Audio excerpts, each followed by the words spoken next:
Hello and welcome to Carl the Urban. I'm Ian. No, we're not doing that this week. Oh, okay. Well, in that case, hello and welcome to Become the Teapot. I'm Ian. And so am I. And this is a podcast where I get my friend Iain here to read some of the comics that some of our favourite movies and TV shows are based on. This week we're going to be diving back into the works of Mark Millar for the fifth time since this podcast began. Wait a minute. That's the intro to our Logan episode, just slightly reworded. Yeah, well, they're both by Mark Millar, and if he can reuse ideas, then so can we. Fair enough. Ready to begin? I think so. Well, as they say, manners maketh man. So, after you. No, I must insist. After you. Oh, I couldn't possibly. After you. You're quite all right, kind sir. After you. No, sir. No, after you. I absolutely must refuse. After you. Oh, no. Of course not. You first. Please, it wouldn't be polite. It's only right that you go first. No. I must insist that you go before me. No.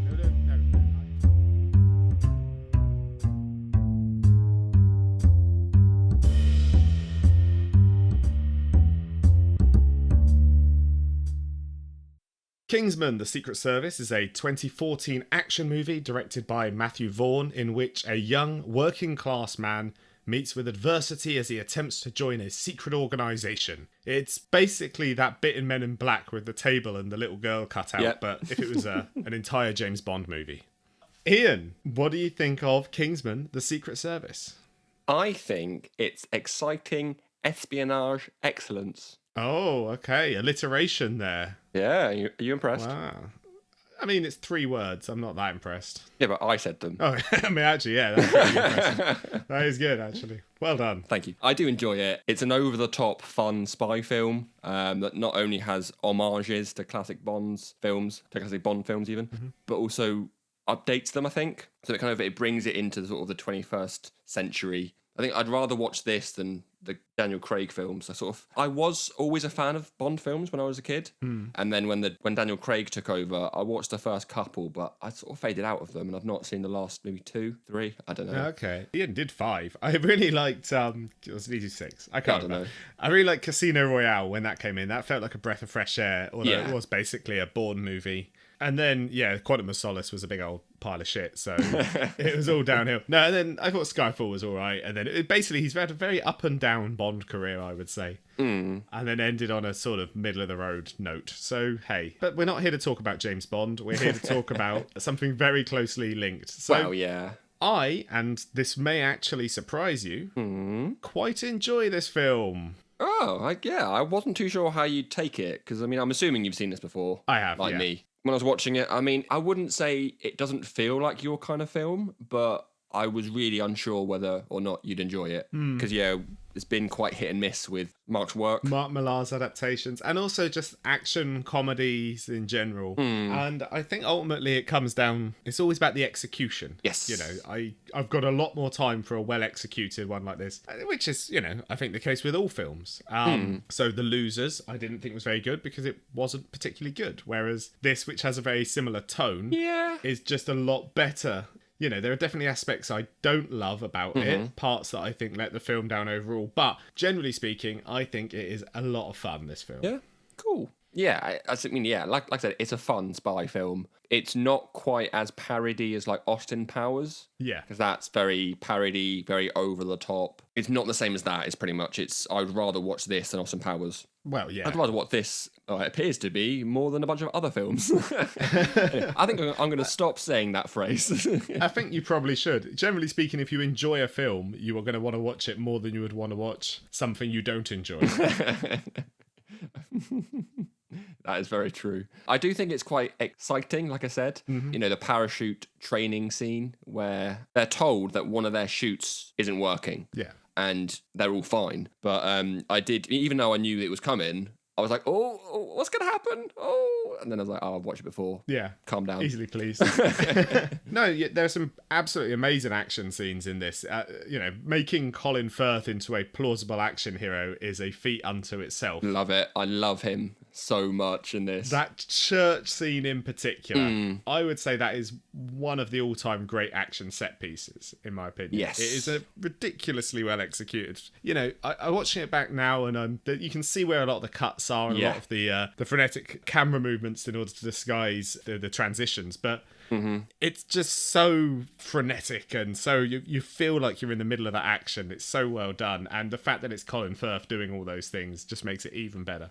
Yeah, I mean, it does. I mean, I know shaky cam is a thing that can be overused and very off-putting, but yeah, it uses it so well. And your point there about you can see the cuts, it's shot to be like one cut or one shot. There's lots of long shots. Yeah. Not necessarily one, but yeah, there's definitely lots of protracted shots. But me and Kate were actually pointing out to each other where a cut was. That sounds fun, doesn't it? It was when someone like dives in front of the screen, you can see a cut, and a couple of spins, you see a cut. Yeah. But unless you're like us and we're picking these points out, you watch it and you kind of just don't see them. No. And it is fun. I think it's really well executed as an action scene overall. And there's some sort of semblance of catharsis that he is killing these really awful, bigoted, horrible people. So there is that. Even if it is in a sort of gruesome manner and there's this over the top violence. I think if it were less over the top, if it were more grounded, it obviously would be a different scene entirely. It would be a very dark one. Yeah. But the fact it's so over the top, the fact you got Freebird playing over the whole thing. Yeah. It is great, isn't it? Yeah. But yeah, I mean, he's in two of my favourite scenes. That is one of them. The other one's the pub scene when he obviously first attacks Eggsy's non-friends, enemies. I don't know. People he knows. People he doesn't like, yeah. And again, it's seeing Colin Firth as this character. It's such a rare thing to see. And I think maybe off the back of this, you might see it a bit more. Maybe Colin Firth's open to taking these roles on. Well, he took the sequel. I don't know if he's done any more action-y films. He hasn't done a superhero film yet or anything, although I can only imagine it's a matter of time. But... yeah, he could do at some point. But yeah, even his name in the TV show... no, in the film. Sorry, I'm used to talking about TV shows. Even his name in the film is Harry Hart, which is a proper comic book name. Not the comic book that we read. No, different name entirely. Yeah, it's just that, HH, it's the comic book style name, which, again, I love those little sprinkles of bits. That alliterative name. Do you know why Stan Lee used to give everyone alliterative names? Easy to remember? Is it? Yeah. Hey! It's actually it. Is that he always said he had really bad memory, so he gave everyone alliterative names so that the first name would be a clue so he could remember what the second name was. Oh, wow. Which is why I think there's a handful of issues in early Spider-Man where Peter Parker is called something different. He's called like Peter Porter or something because Stan Lee just forgot his name. I just changed it to Peter Parker. Well, no, he was called Peter Parker. Right. And then it went about 5 issues in, they started calling him Peter Porter or something like that. And then he started calling him Peter Parker again. They went, oh, hold on a minute. Hold on, that's not his name. Right. Yeah, anyway. Yeah. I mean, some of the other performances in it are great as well. I mean, I really, like I say, Colin Firth being a plausible action star is amazing. Yep. I think Taron Egerton, obviously this is his first big role. It's the one that propelled him forward. His breakthrough. Yeah, and, sort of fourth build in the film. But I think he's a great find. I think everything I've seen him in, he's been entertaining. It's only sort of a handful of films, but he's pretty good. And I think Samuel L. Jackson as well is having a lot of fun playing the villain in this. He loves it, doesn't he? Yeah. He loves it. The lisp apparently was his idea. Sammy Jackson used to have a lisp as a kid, apparently. Right. And he did it for a joke on set or something. And then they were like, yeah, all right, we'll do that. And they just kept it. It's like, oh, fair enough. Because, you could just see that he loves this role. He's having fun, like you said. You can't do any wrong because he's being an over-the-top bad guy. Yeah, he's playing a James Bond villain. Yeah, exactly. We're in this era of sort of semi-serious James Bond films now, so he sort of missed his chance. He's not going to get a chance to play an actual James Bond villain, so this is what he can do, this proper 1960s James Bond villain updated for the 21st century. Yep, and I guess we're doing a classic character rundown, are we? We just sort of stumbled into it. I'm just pointing out some people I like, really. Yeah, someone else that I like is Mark Strong. Yeah. So, weirdly enough, this is our 5th Mark Millar episode, but weirdly enough, it's our 4th Mark Strong episode. Shazam, Green Lantern, and Kick-Ass, which is also a Mark Millar film. And a Matthew Vaughn film. He directed it. Well. There you go. But yeah, he in this, I love it. He's the Q. He's the Quartermain, as you taught me. Quartermaster. Oh, damn it. I forgot. Quartermain was from League of Extraordinary Gentlemen. Oh, well, it's almost been 2 years, mate. I'll forget these things. But yeah, I think he was a good choice to be this sort of character, that role in this film. Yeah. And then it's turned up a bit in the sequels, but yeah, I like it. I like the side person. It's Merlin. Yeah. But yeah, again, I like him. He's a safe pair of hands. I think he is, and he's obviously a frequent collaborator with Matthew Vaughn now. And I think you need someone, you needed him in the story, because obviously you've got a traitor in this, which is Michael Caine's character, but you have to have a bit of ambiguity who that would be. Yeah. So you need these additional characters. So it's nice to have the loyal guy as well. We'll go on to the sequels later, but yeah, I think he does a good job here. Just chose to play it Scottish, apparently. Why not? Yeah, don't know why. Well, something to do, innit? Okay. Yeah, I think he does a good job with it. I mean, was there anything about the film that you didn't like? I mean, I don't think so. It walks that line between parody and homage very, very well. And I wouldn't say it's cheesy at all. I've not written anything down, so I kind of think off the top of my head if there's anything that I didn't like. But yeah, I don't think so. Because for me, it would be obviously, like you say, it's walking that parody homage line a lot. So you have the early send up with the James Bond character rescuing Mark Hamill and dying in the process, really playing up the cheesy James Bond hamminess. He's playing a Roger Moore type. Yeah. I'm here to shave you. Well, that's Sean Connery, but yes. But shave me? No, save me. Anyway, sorry. They're really playing that up. And then towards the end, they lean into that with the damsel in distress trope with the Swedish princess. And they make a joke about anal sex that is obviously a send-up of the James Bond, if he saves the day, he gets the girl. Yeah.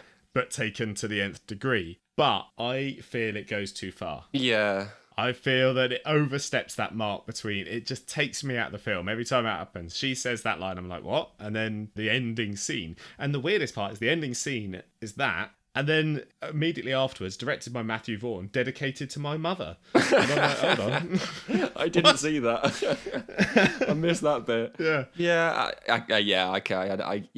I kind of forget that bit. That line, I know that line, and I know the bit that you mean. Yeah. But then I forget that it goes back to it, and it could have just been a bit more classier, that he just walked in and that's it, done. Yeah. But then it cuts to the fact that he's still got on his spy glasses and Merlin closes the screens. You're like, okay, well, it could have literally just been he goes into that room and then the screens are closed and that's it. Yeah, you could do it with a bit more of a sly nod or a wink. But I think the idea is they implied they were going to do that and then just showed it, and that was the joke. But yeah. I don't think it works. I think it's that step too far. And it's just little things like that, which those moments of excess that are just taken a little bit too far, that I think is where the film gets let down a little bit, in my opinion. But I mean, it still exercises more restraint than perhaps the comic book does. Certainly than a lot of other Mark Millar comic books do. Speaking of which, shall we move on to the comic book? Yeah, I don't see why not. We're here to talk about both. Yeah. So go for it. We'll probably flip back and forth anyway. So,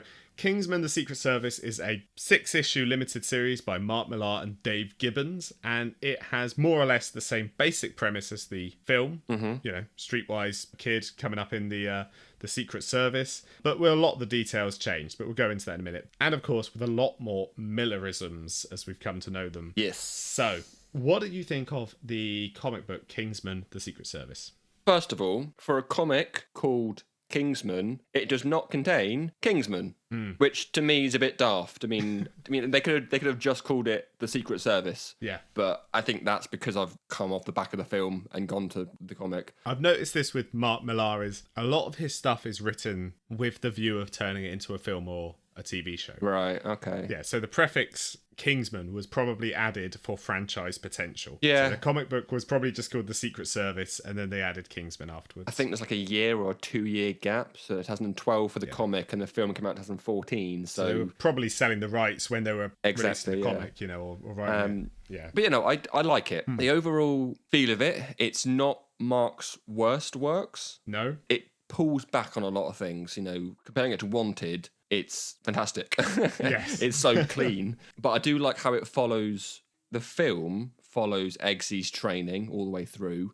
However, the comic doesn't. It's very rushed. It's very like, right, here's your training for an issue. It's not going that well. Okay, you have to now go shadow your uncle. There you go, you're sort of trained. Yeah. So it does rush through it. And, like I said, it's not Mark's darkest comic, but it definitely is darker than the film. Yes. As part of Eggsy's training, he's sent to kill some drug dealers, where the film he's told to shoot a dog. Yeah, it has blanks, but you can't just go shoot people for no reason. Well, Mark Millar believes you can. He has this in a lot of his things. I know exactly what you mean. It is definitely toned down from some of Mark Millar's other work. Honestly, I think that's a good thing. It still follows, as I said with the intro, the same pretty basic wish fulfillment fantasy that you see in all of his work. Yeah. It's Kick-Ass, Wanted, it's all adolescent, teen, or young male fantasy of, I'm stuck in a dead-end job, I'm going nowhere, someone's reached out to me and now I'm a superhero, or now I'm a secret agent, or now I'm, whatever the third one was, a murderer. A spy, villain, Yeah, murderer. Wanted. All three. Yeah, but I take commands from a loom. And God. No. Keep it on track. But overall, I think it's okay. Yeah. I mean, I've got to say, not my least favourite Mark Millar, not my favourite Mark Millar. Ask me again in a year if I've read this comic, I might not be able to tell you. I may have read it before, for all I know. I can't remember. But it's a little bit forgettable. Yeah. I may have read it when the film came out, but, I don't think there's anything. I mean, there's some good Dave Gibbons art. There's all these... we see it with Watchmen as well. Lots of really sort of intense facial movements and things like that. You see it in crowds, and everyone looks different. You haven't got this problem you get with comics a lot, which is same face-itis, where everyone has the same face. Talking about the artwork, I do like that you can see similar artwork styles. I know it's Dave. It's the Watchmen guy. Yeah, Dave but Gibbons. It's got the same thing as the Watchmen, where there's 3 panels of like a room or a set or whatever, and the characters are walking through the panels. Yeah. It brings it to life a lot more. And he did the same thing in Watchmen with Silk Spectre and Night Owl, I want to say. Yeah. They were in the bunker or whatever it's called. And the exact same thing is done in this. Yeah. It just brings it to life a lot more. And I don't think I wouldn't have picked up on that if I've not read his earlier stuff. Yeah, ultimately, I don't think this holds a candle to something like Watchmen. But Oh, no. Hell no. No, but it's nice to see a competent pair of hands at the art. We've read some comics with lesser art, and what I found is that good art can make up for a less than stellar script, but good writing can rarely make up for bad art. Yeah, that's very true. But yeah, overall, I do think that it's a fun, daft comic. As you said, it has the same kind of subplot as the film anyway, but the bad guy kidnaps his favourite celebrities. Yes. Such as William Shatner, Pierce Brosnan, I assume, because he's a Bond and he's quite young, so I'm assuming it's Brosnan. It was Pierce, yeah. Sir Patrick Stewart and Mark Hamill. Yep. Which in the comic he's playing himself, but in the film he's not, because in the film he's playing Professor James Arnold, but in the comic the bad guy is Dr. James Arnold, not Valentine. Yes. Which, what? A lot of changes, and we saw this with Kick-Ass as well, and I think it is for the better overall. I think it makes for a more interesting story. He never actually got around to kidnapping Mark Hamill, though, did he? Oh, yeah. Okay, well, he tried to. Yes. Yeah. He was rescued by the Roger Moore-like agent, and their parachute failed and they died. Their Union Jack parachutes. Yeah, it really sent up that whole James Bond thing and then undercut it. And that was a little on the nose, but there's some fun moments to it. Even the first couple of panels, I started reading it in the garden because it's a nice day, and it got windy, so I came inside. Anyway, Kate was outside there. Cool story, bro. Cool story. Kate was outside with me when I started to read it. I read the first 3 panels, and I started laughing. And I went, oh, this is actually quite humorous. And I went to explain it to her, but she doesn't watch Star Wars, so I was going to say about the whole, what did you think about the prequels and that first page of text? I just found it hilarious. Yeah. And then it does sort of, the humour goes away a bit. The humour does, and the pacing goes all off as well. After, like you say, the training happens very quickly, sort of one issue. It then goes away and then comes back again. And then there's, he's not called Harry Hart, is he? Is he Harry London? What's he called? He's not called Harry, I don't think. It's just London. No, he's called something London, isn't he? Uncle London. Uncle London. Whatever his character's called. Anyway, gets shot in the eye at random. Yep. And so he doesn't have the big fight scene. He just dies. So there's no real payoff or catharsis to that. Jack. And then Sorry. Jack London. And then the next scene is well, the next issue, I should say, is he's an agent now and he's running around killing people and he's helping out. And it's like, oh. I feel like there may have been a time gap, but I don't think so. I think I'm implying there was, but I don't think there was. It reads to me like the first draft of a script. It reads to me like, here's an idea. It's not really polished. We haven't worked out all the kinks and things, but this will do for a first concept and then we can sell it to studios. And then they can refine it. Well, actually, I mean, I don't know. It doesn't sound like you know this, so I'm about to blow your mind. I'm ready. Are you ready? I'm ready. This Let's was have a drink of beer. Prepare myself. Oh, careful, mate. Ready? I've got to calm down. This was originally pitched to Marvel as a comic called Uncle Sam. Right. Where Nick Fury takes someone under his wing to become a super spy. Oh, I did not know this. This is interesting. Is your mind intact still? It's not blown yet, but okay, it's damn it. it's lightly molested. Wow. I mean, to be fair, we've read a lot of Mark's stuff, so I can see why you've used that word. Yeah, I don't know what happened. They obviously turned it down, but that was the baseline of where the story came from. Yeah. And then they obviously added the MI6 bit into it and all of this sort of stuff. All right. That's really interesting. You didn't think about saving that for your Easter eggs? I mean, it's not really an Easter egg. It's just a fun fact. No. We don't have Ian's fun facts section, do we? That is definitely true. We do not. But we do have an Ian's egg hunt section. So...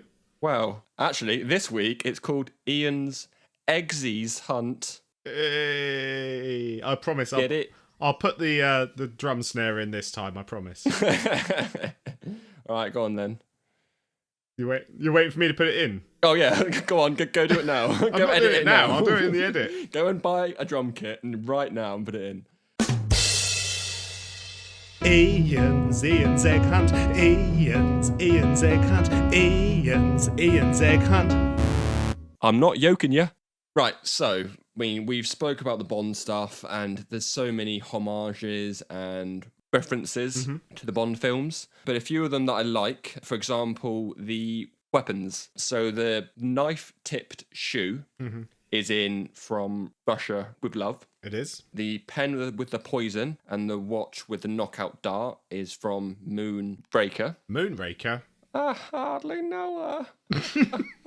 And the super powerful ring is from Die Another Day. Oh. So they've clearly just sort of gone through the history of Bond films to sort of sprinkle those in, which I do quite like. There's a bunch of more other bits and bobs throughout this, not just James Bond. The bit where Eggsy's mum goes mental and starts to tear open a door with a knife. Yep. The Shining. There's the bit around the table with the world leaders. It's very Dr. Strangelove-like. Have you seen that? I've not, but I've seen that scene where I've seen the table, I got the reference. And then there's a line in it as well that I think comes up in all three films, which is looking good, feeling good, which is taken from Trading Places. Yeah. Which I think they actually quote that, or they actually bring up that film. Or he says, have you ever seen Trading Places? Yeah. And then they have the My Fair Lady exchange. Yeah. Yeah, exactly. But yeah, as I said, the majority of these ones in here are either James Bond or old spy things like the Avengers, as in the spy, not the comic, with the umbrella. Yeah. A bunch more really, but I've not watched the 60s or 70s spy TV shows because I'm not that age. They used to show them on BBC Two repeats all the time. It's after The Simpsons. That sort of it'd be Simpsons, Fresh Prince of Bel-Air, and then something else. And it used to either be Doctor Who, Sliders sometimes. Remember Sliders? Buffy the Vampire Slayer, and sometimes they'd show old Avengers or new Avengers as well. Yep. Anyway, I'm old. You're old, boy. You're only I'm old, damn it. 4 months older than me. Oh, God. You're the old one. Do you remember when there were only 4 channels? Bloody hell. There was only 4 channels. And TV used to stop at 1 a.m. And that's all for tonight. Goodbye. No, I'm awake still. Show me more TV. I'm still awake. What can I do? Put on a VHS tape. I've got to... I can't. They're all at the end and I didn't rewind it. Exactly. Anyway, here's a little fun fact for you. Yep. Did you know that the first choice for Eggsy wasn't Taron. It was Aaron Taylor Johnson. That makes sense. Obviously, after Kick-Ass. There you go. There's a fun fact for you. Fun fact. And, well, I didn't bring this up in the film because I forgot. So I'll put it in now. As I said, there was some pretty exciting scenes. Scenes such as the underwater storm scene, when obviously the water starts to rise. But did you know this was done for realsies? Realsies, realsies. I can't do air horn sounds.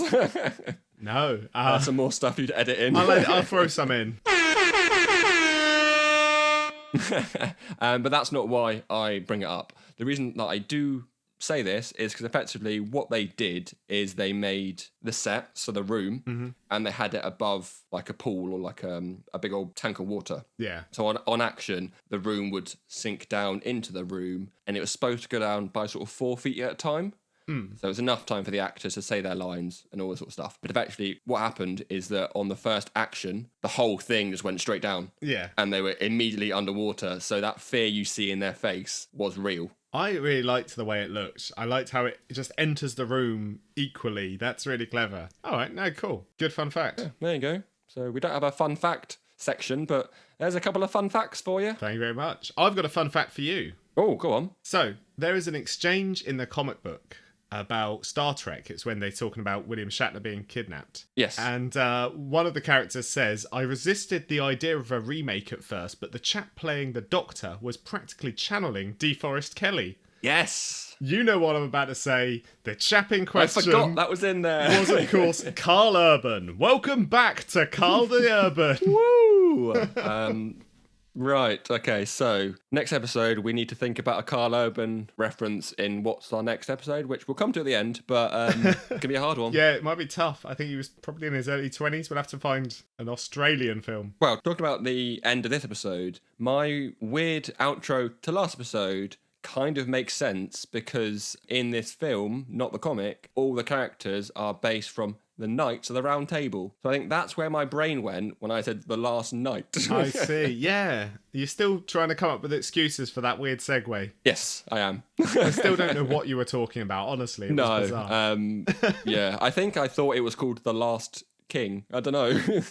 Definitely not. I'd literally just said it as well. Not now. Last week I thought it was called The Last. No, I know. Last week I had said the name of the film. I'd said Kingsman: The Secret Service, and you went better than Transformers: The Last Night. No, I thought that the Transformers film was called The Last King. Oh, I see. That's where my brain went, and then I realised that there was like Transformers: The Last Kingsman.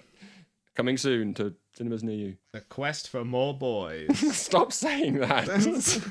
Anyway, stop it, and let's go on to the conclusion, unless you've got more fun facts. No, I'm done with that. No more fun facts Okay. here. Thank you very much. Okay. What did you make of the film and the comic then, overall? Overall, I really enjoyed the film. This is why I wanted to read the comic, because I loved the film so much. And I forget how humorous it is, which it's a film that I do own and I've not seen for ages. But it was like a nice, pleasant surprise going back to it. Yeah. Because we've gone back to other stuff and I'm like, that's not as fun as I thought it was. Yeah. Where this does hold up and I do quite enjoy it. I'm not going to go watch it again because I watched it the other day, but I'll watch it at some point again. Yeah, your overall thoughts on the film? As I say, I enjoy the film. It's a strange thing. There are films like this that completely miss with me, and there are things like this that I can just sit back and enjoy. It's not one of my favourites. It's not ever going to be a 5-star film. It's not a dread, but it is generally enjoyable. There's a couple of moments in it that I'm unsure about, but generally speaking, everyone looks like they're having good fun, and quite frankly, I am too when I'm watching it.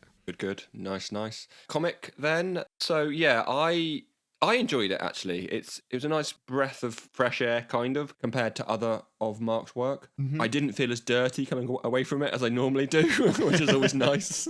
Yeah. I think I've got more issues with the comic than I do the film. Yeah. Yeah, it's not quite chalk and cheese, but effectively you've got the same plot and the same kind of characters, just in a... It's kind of like this. It's like two sides of the same coin. Yeah. Effectively, they've changed things, but it's still the same coin. It still says the same thing. Yeah, I mean, the premise is there. The basic premise Yeah. is there. But it's also the premise, let's face it, of Kick-Ass and Wanted. They're all basically the same premise. Yeah. Is what if Loser but superhero or something? Your thoughts on the comic? Yeah, it's like you say, not Millar's worst. Certainly not his best either. It sits firmly in the middle of the road. And if they hadn't have made a film out of this, I strongly suspect that everyone would have forgotten it existed and moved on with their life. Yep. But it's fine. I wouldn't recommend you rush out and read it. If you are a big fan of the film, I might not even recommend you read it then because, you know, it's a very different beast. But Yeah. it's okay. It's fine. It's just, you know, there are better comics to read. Yeah, it's 6 out of 10, I'd say. It's very, very average. Maybe a tad above average, hence the 6. But yeah, I mean, well, comparing the two, because that's the whole idea of the comic, is the comparisons between comic and screen. I think the film is an enhancement and an improvement over the comic. Same. I agree. And it's the same response we actually both had to Kick-Ass. Oh yeah, I forgot about that. Got like the Kick-Ass comic. How dirty that is. Yeah, well, yeah, no, yeah. It seems that Matthew Vaughn comes in, tempers the rougher edges. He obviously likes something. He sees something he likes in the comic books that he wants to adapt, but he sort of tempers the worst excesses of the work and makes it into something that is a lot more enjoyable. Yeah. And I think that's my main problem with Millar, is even when the story is fine, I find myself not enjoying it because there's a lot of stuff that just takes me out the story. Yeah. Whereas this, as I say, there was a couple of moments, but generally speaking, it was a lot more, just a lot more enjoyable generally. Yeah. And what was Kate's quick opinion of the film? She said the fight scenes were not boring and very fluid. Oh, you've said before about her not liking fight scenes, yeah. Yeah, she really enjoyed this because effectively it's not all about the action. I don't think she got bored with one fight scene. I can't think of one that she was like, oh, they're still fighting. Well, this is what... Oh, they've thrown a sink at him. Oh, God, they're still What going. I always think is that good action is an art form. You know, it is like good comedy. Yeah. It's... People who say you don't like action films, well, it just blows my mind because there's so many good action films out there. But the problem is there's also millions of shit ones where the action is a man behind a chest-high wall shooting a gun and then someone falling down on the opposite side. And it's the most boring thing in the world. And then it's like, oh, he's reloading, quick. And then the other one's hiding while he reloads and then they shoot. Yeah. And then eventually something happens and then the bad guy loses. And that's it. Essentially, yeah. And that is what actually a lot of those James Bond films were. Yeah. But I feel like we are going off topic. That's our style, though.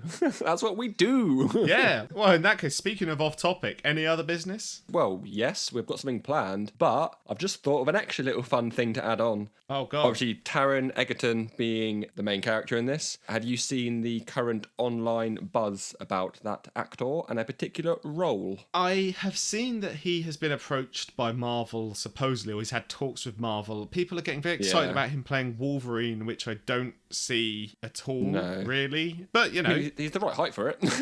Is he? He's quite short. He's about 5'8", quite short, isn't yeah. he? He's not super Well, short.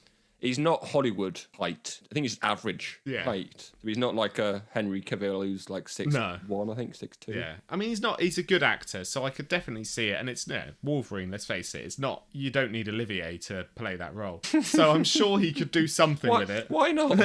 Hashtag Olivier for Wolverine. I think he's dead. CGI him in. Deep fake Olivier for #deepfake Olivier for Wolverine. I really hope someone puts that on Twitter. I don't care who. I don't care. Someone who's now heard this, please put that on Twitter for us. The only person I know that listens to this show who also uses Twitter is John Coxon. So, John, if you're listening, #deepfake Olivier for Wolverine. Yeah, all right. Right, anyway. Okay. Yeah, I mean, what were your thoughts on that? So Taron's put on there that he has been approached or he's been in talk with Kevin Feige or he's met with Kevin Feige. Yeah. That's it. He's not said it is for Wolverine. No. So it could be a Human Torch, maybe. It could be something else. It's, the Marvel world is huge. Yes. And I know you've read a lot more than I've read. And I think they've only scratched the surface in the MCU. Then they've got so much more to bring up. Yeah. And what they tend to do is go into the deep, dark vaults and pull up characters that no one really cares about and then make it into a great film. People care about those characters, just not people who watch the films. Well, sorry, that's, yeah. I mean, the wider Hollywood world of Yeah. fans, that's what I mean. Yeah. Like The Guardians, I'd not heard of The Guardians pre The Guardians film. No.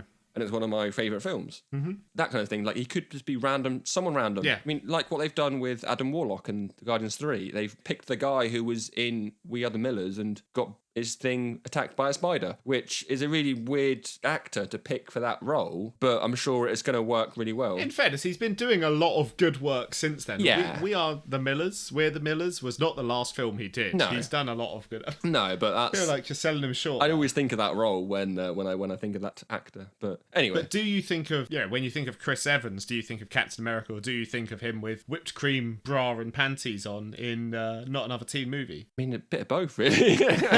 I imagine them together.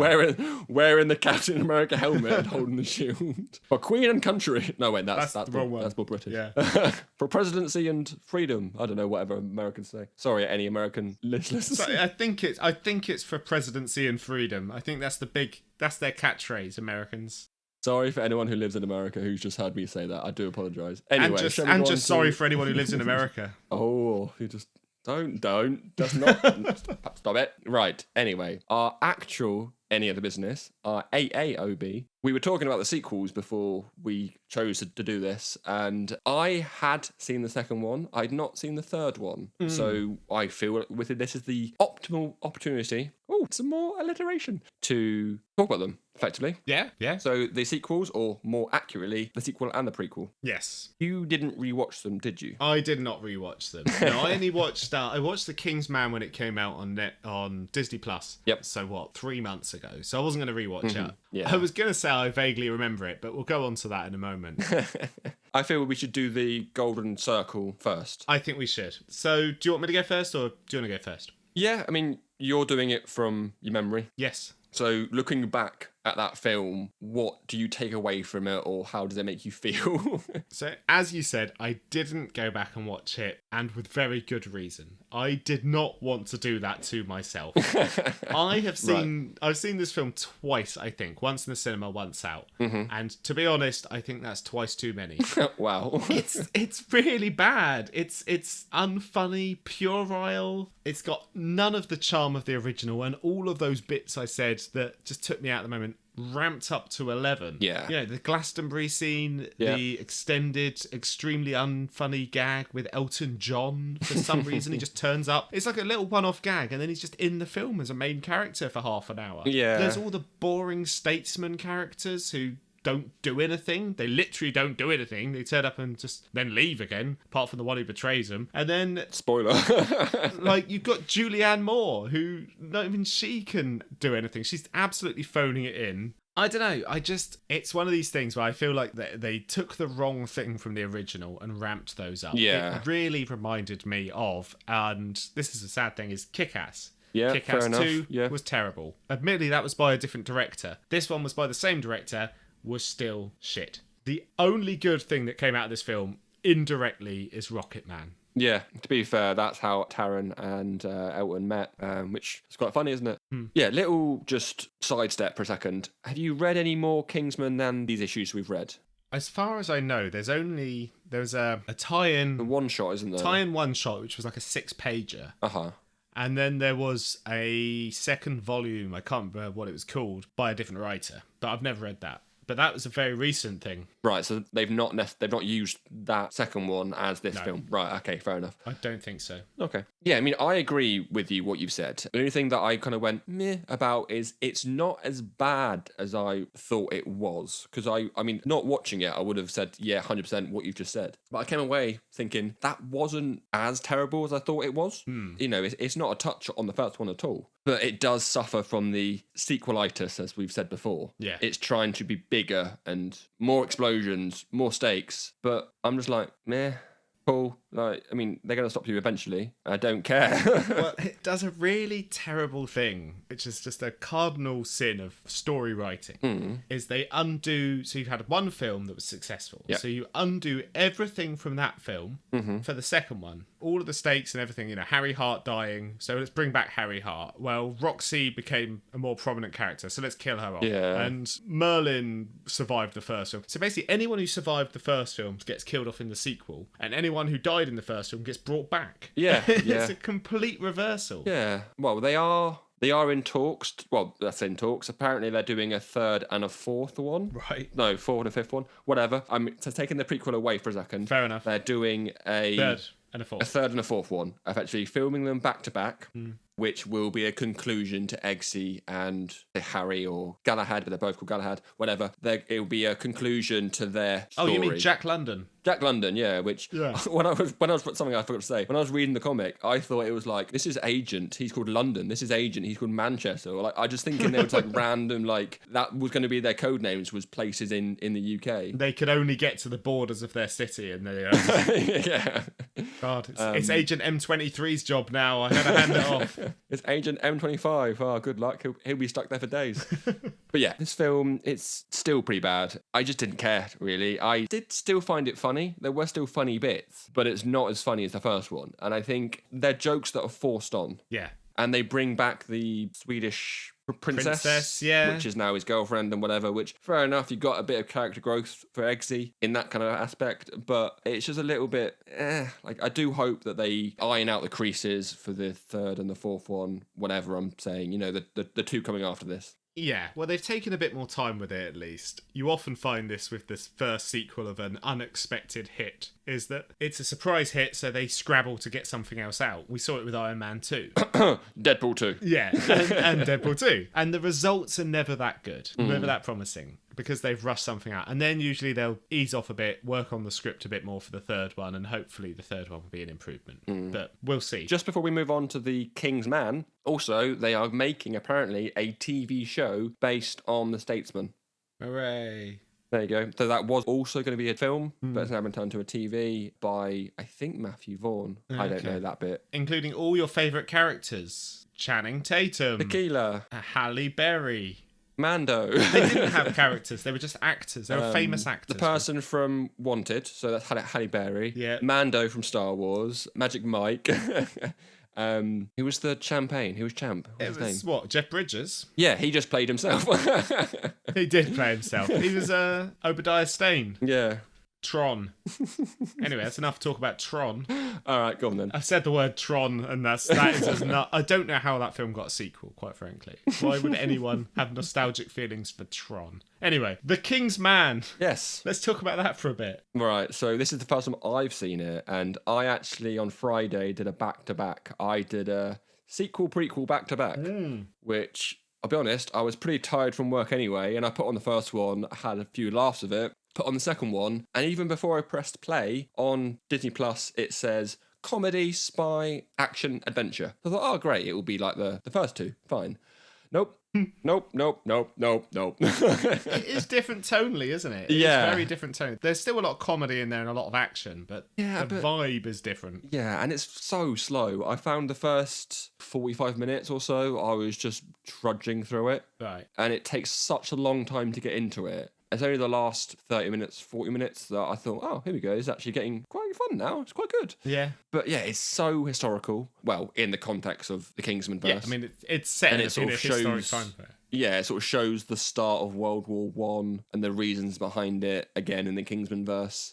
Yeah, it's just, what's like a 2-hour plus film? Yeah, it was long. I feel it could have been like an hour and a half. Yeah. An hour. Could have been a pilot to a TV show. That was it, done. No, it could have easily been under 2 hours. I think it was like 2.5 hours long, and that was way too long. Yeah. But I honestly, this is what I was saying. I watched it about 3 months ago, and whilst I don't remember anything being as offensively bad as Golden Circle, I honestly had to turn to Wikipedia to remind myself what happened. I could not remember. I was like, they fought Rasputin and it was Rissifans for some reason. Yeah, I didn't realise that. I saw him in the credits before I pressed play. I was like, okay, fair enough. He'll come up at some point. Halfway through the I was like, is that him? And then I realised, oh yeah, it's him, but on a really bad accent. Yeah, it's bizarre. I mean, quite frankly, that's the best action scene of the film, is when the three of them fight Rissifans, and that comes about 50 minutes into the film. Yeah. And then, like you said, there's another hour between that and the end of the film, big tentpole action scene, and you're like,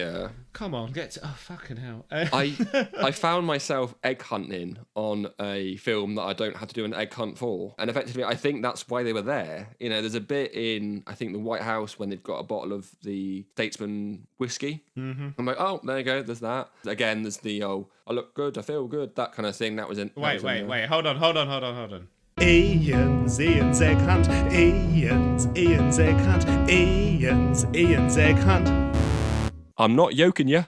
Okay, carry on. I've just put the music in. Oh, you're gonna just do a quick little Easter egg? Yeah, no, but the point being is the fact that I think they were just plastering these in to be like, look, it's still part of the same world. Look, it's still the same humour. Look at all these things. If you're bored for this half an hour, you can look at these things and go, oh, that was in the first one. Oh, that was in the second one. Oh, look. Do you know what it felt like? We've seen it before. It's a big thing for the Die Hard movies, is that they're repurposed scripts. It feels like they had a script kicking around for a World War One action film, and then they tagged on the Kingsman thing afterwards, and then had to be like, right, well, how many little links can we make between it? Yeah. But yeah, I mean, I couldn't remember any of the characters' names. They all shared more or less the same skill sets. They all had very limited personalities. I seem to remember there was a couple of good moments, but as I say, outside of the Rasputin one, I can't really remember what it was. Other than that, it was just, I don't know, isolated incidents bobbing in a stagnant pool of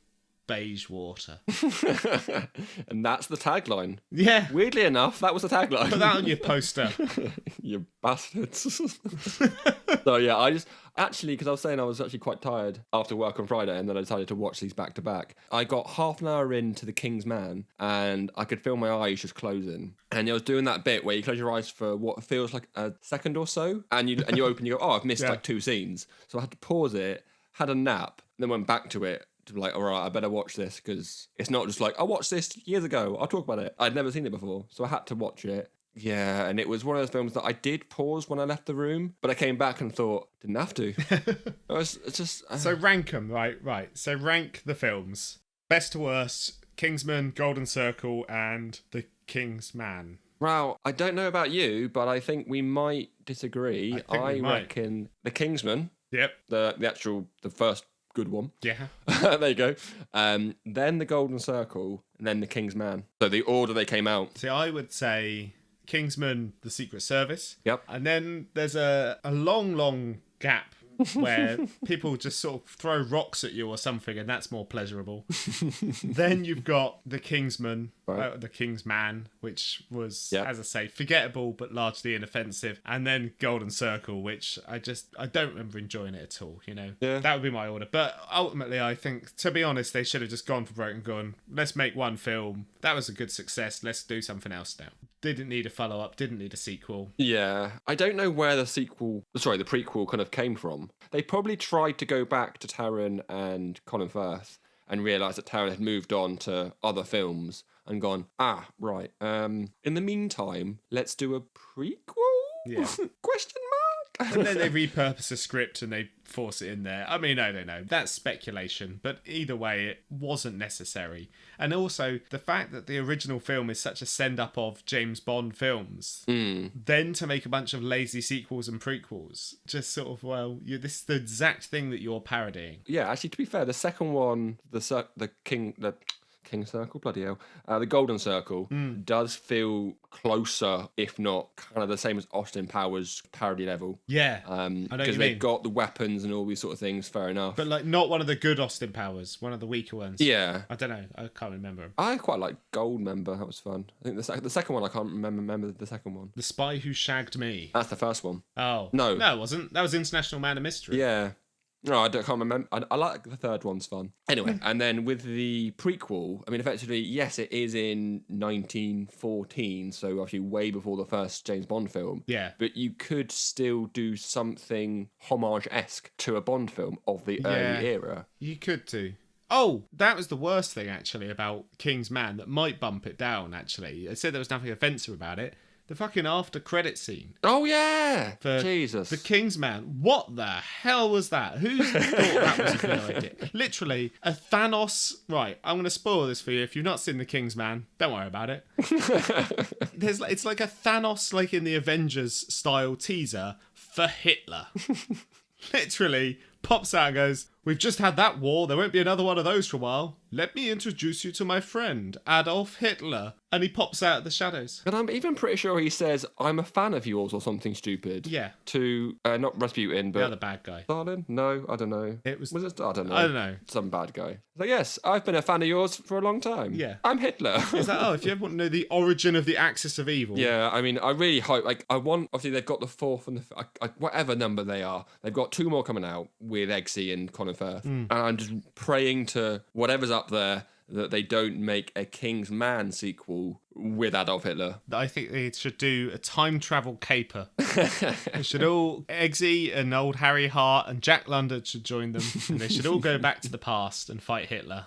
All right, well, I'll leave that in your capable hands. I'll make it happen. Yeah, wow. Well, that's ended on a sour note, isn't it? Yeah. That's all for this week. Thank you very much for listening. For more bespoke podcasts made to measure to fit inside your ear holes, just... subscribe. That's what I was trying to say. Just subscribe. You probably won't regret it.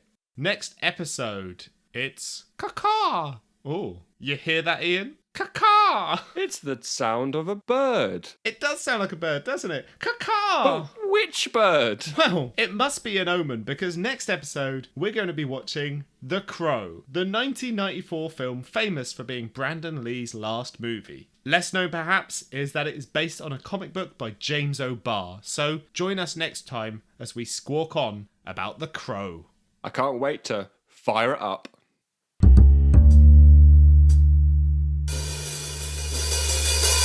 Caw-caw. Caw-caw. Caw-caw. Caw-caw. Alright, hit stop.